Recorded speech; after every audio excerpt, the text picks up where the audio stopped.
Tiffin chapati sir. మేము 11 తిన్నాం sir. ప్రతి ఫ్రైడే రోజల్లా చపాతి లేట్ అవుతుంది సార్. సండే పూరి కూడా లేట్ అవుతుంది సార్.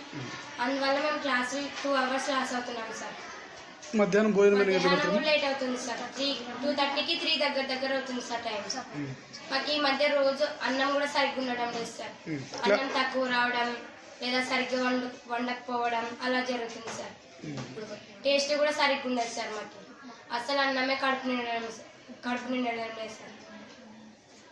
క్లాసులు బాగా జరుగుతాయి. క్లాసులు బాగా జరుగుతాయి సార్. ఆ టిఫిన్ వల్ల 2 hours లాస్ అయినాం సార్ ఈ రోజు. ప్రతి ఫ్రైడే అట్టే ఉంటుంది. ప్రతి ఫ్రైడే అట్టే, సండే కూడా లేటే సార్.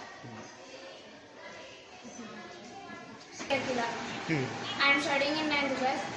చపాతీ ఫ్రైడే సండే ఎప్పుడైనా కానీ లేట్ అవుతుంది సార్. మాకు క్లాస్ జరగడం కూడా ఇబ్బంది అవుతుంది. అసలు చదువుకోలేకపోతున్నాం సార్. బ్రేక్ఫాస్ట్ చపాతీ పూరి ఉన్నప్పుడు మాత్రమే ఎక్కువ జరుగుతుంది. దానికి ఎక్కువ మంది అవసరం అవుతారు కాబట్టి వీళ్ళు వాచ్మెన్స్ ని వాళ్ళని హెల్ప్ తీసుకుంటారు. జనరల్ గా ఇవ్వాలి, వాళ్ళు రావాలి, చెయ్యాలి. కానీ వాళ్ళకున్న గొడవల వల్ల వాళ్ళు కోఆపరేట్ చేయకపోవడము, వాళ్ళు కూడా కరెక్ట్ టైం ఫాలో అవ్వకపోవడం వల్ల టిఫిన్స్ చపాతీ పూరి లేట్ అవుతున్నాయి. మొన్న సండే రోజు కూడా ఉన్నది ఒక 4 ఉంటారు.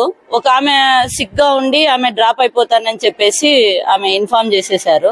ఉన్న 3లో మన సండే సాటర్డే ఒక ఆమె లీవ్ లో ఉన్నారనమాట. అందుకని సండే అది పూరి చేయడం కష్టం కాబట్టి ఈ రోజున్న టిఫిన్ ని సండే చేపించి సండే ఉన్న టిఫిన్ ని ఇక్కడికి షిఫ్ట్ చేసుకున్నాము. మేము ఎప్పుడైనా మిస్ అయితే అది ఖచ్చితంగా ఆ వీక్ లో పెట్టేసేయాలి. ఏదైనా టిఫిన్ మిస్ అయితే మళ్ళీ ఫ్రైడే రోజు చపాతీ ఉంటది కాబట్టి ఈ రోజు చేసేద్దాం, మళ్ళీ రేపైతే వరుసగా అవుతుంది కదా అనే ఉద్దేశంతో ఈ రోజు టిఫిన్ చపాతీ చేయమని చెప్పేశాం. థర్డ్ టైం ఇలా రిపీట్ కావడము. వాళ్ళకి వాచ్మెన్స్ కి కుక్స్ కి మధ్య వాళ్ళ కోఆర్డినేషన్ లేక ఒకరికొకరు హెల్ప్ చేసుకోవటం లేదు. వాళ్ళ యాక్టివిటీస్ లో వీళ్ళు ఏదో కోఆపరేట్ చేయట్లేదు అనేసి వీళ్ళు మేము కోఆపరేట్ చేయమంటున్నారు. వాళ్ళు మేము ఒక్కరు చేయలేము, మాకు ఇబ్బంది అవుతుంది అని. మొత్తం మీద డ్యూటీలో ఉన్న స్టాఫ్ ఎందుకు టైం వేస్ట్ చేస్తున్నారని వాళ్ళు గొడవ పడ్డము, వాళ్ళని ఎట్లా మాట్లాడము, ఏమైనా సరే చూసుకుంటాంలే మేము ఇంతే అనేటట్టుగా బిహేవ్ చేయడము. లాస్ట్ కి టీచర్స్ పోయి చేయాల్సి వస్తుంది. పిల్లలు లేట్ అవుతుంది. ఒక 2 times అయింది ఇప్పటికి. 11 వరకు తీసుకున్నారు టైం. ఒకసారి అలాగే చెప్పిన తర్వాత ఇట్లా న్యూస్ రిపోర్టర్స్ వాళ్ళు కూడా వచ్చి చెప్పిన తర్వాత నెక్స్ట్ సండే రోజు కొంచెం బాగానే చేశారు. మళ్ళీ అదే రిపీట్ అయింది. ఇప్పుడు మేము GCDO గారికి సబ్మిట్ చేసినాము with students, staff, principal 3 letters రాసి అక్కడ ఆఫీసర్ కి సబ్మిట్ చేశాము. 1 week అయింది. First time